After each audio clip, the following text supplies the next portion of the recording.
के बाद अनुपमा एक दो तीन गाने गाएंगी, फिर उसके बाद तुम जौन जौन कहब तौन करब, ठीक बा? ऐसे जो हर कलाकार का सम्मान होना चाहिए। आ जाओ माई मनीषा। अब होली के टाइम चला था ना, होली से कुछ कह लिया, ठीक ना? कि हम एगो बढ़ा दो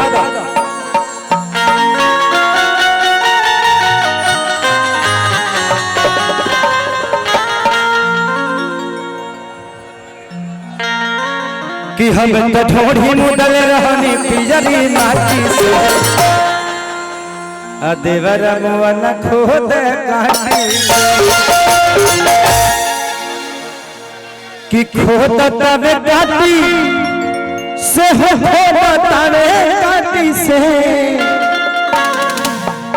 कि हम हरान बनी अरे देवर बाटी से देवर मुअन खोदे काटी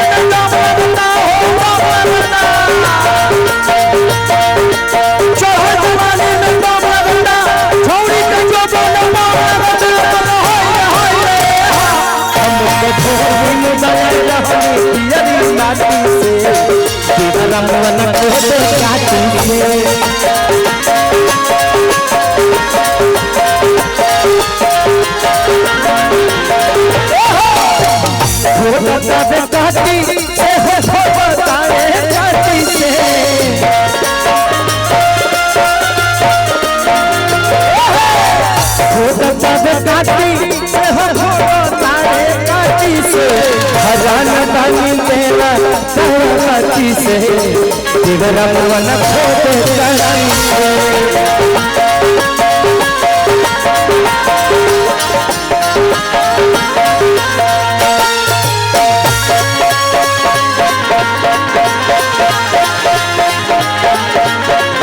अरे संगे संगे बलमा जाना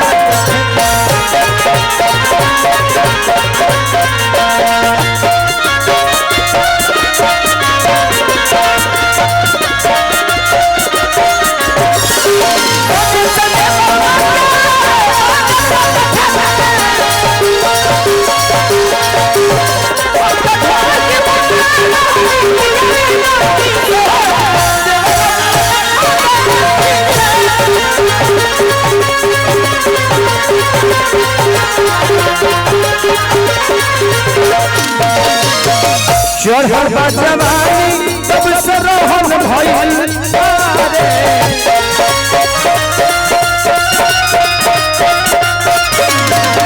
डालल चाहे बाकी कहूं तानी ना रे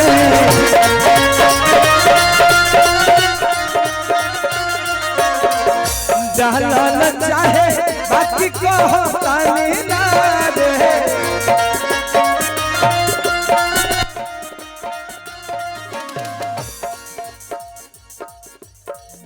तो कहियो खेल जाई तो कहियो खेली लागे जो बना के आती से देवर मुअन खोद काटी से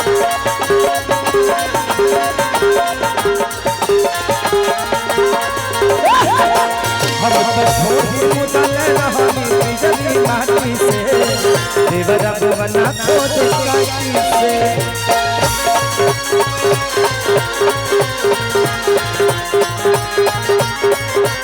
भूख सिगरेट छोड़ी पीड़ी हो सैया हमारा मुश्किल हो चले बाटे राजा ना मुसरले खबरेरा सहोलिया में चलिया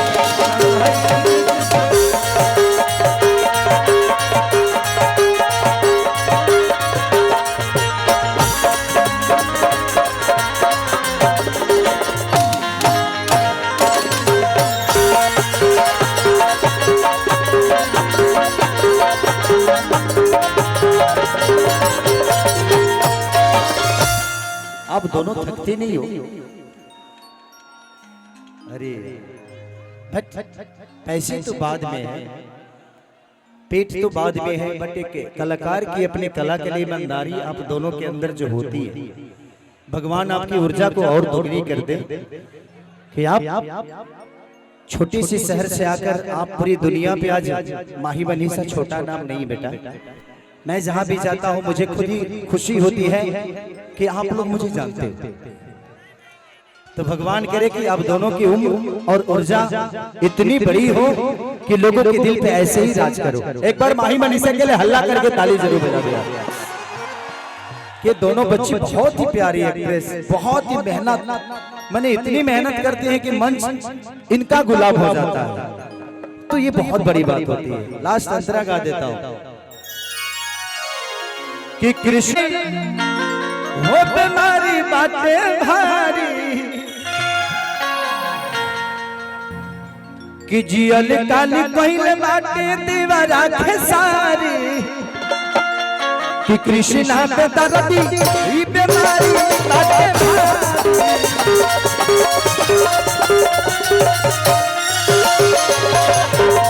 काल पहले पावे दीवारा खेसारी।